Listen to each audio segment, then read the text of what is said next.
Tiniyak ni NDRRMC Executive Director Alexander Pama na patuloy ang mga disaster preparations ng ahensya.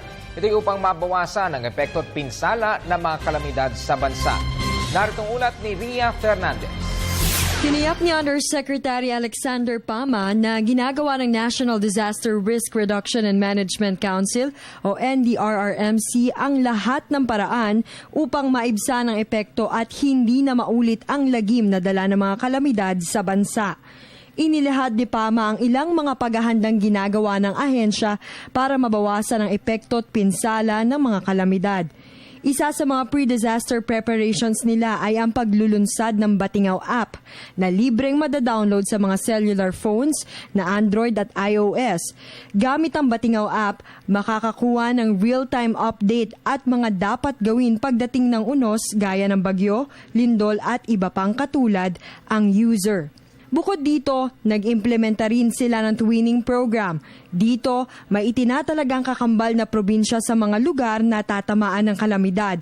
Nakahanda ang mga ito na rumisponde sa oras na pati opisyales ay maging biktima ng unos, gaya na lamang ng nangyari sa mga lokal na pamahalaan ng mga probinsyang tinamaan ng Super Typhoon Yolanda Nobyembre ng nakaraang taon. What we're doing right now is we have a twinning program.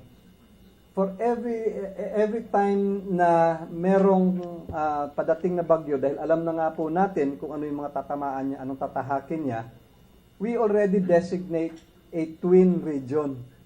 Ibig sabihin po, kung ang tatamaan, for example, is region 8, region 5, region 4, as what happened during Glenda, for every region po na dadaanan ng bagyo, meron siyang kakambal na region na hindi dadaanan ng bagyo. And whatever preparations nung ginagawa ng region na dadaanan, yun din po ang ginagawa ng kanyang kakambal.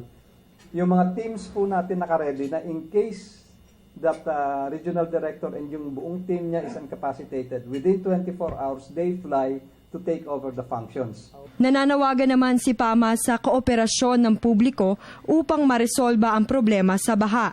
Kamakailan, nakaranas ng matinding pagbaha sa Metro Manila, gitna't Hilagang Luzon, matapos tumama ang bagyong Mario sa lupa.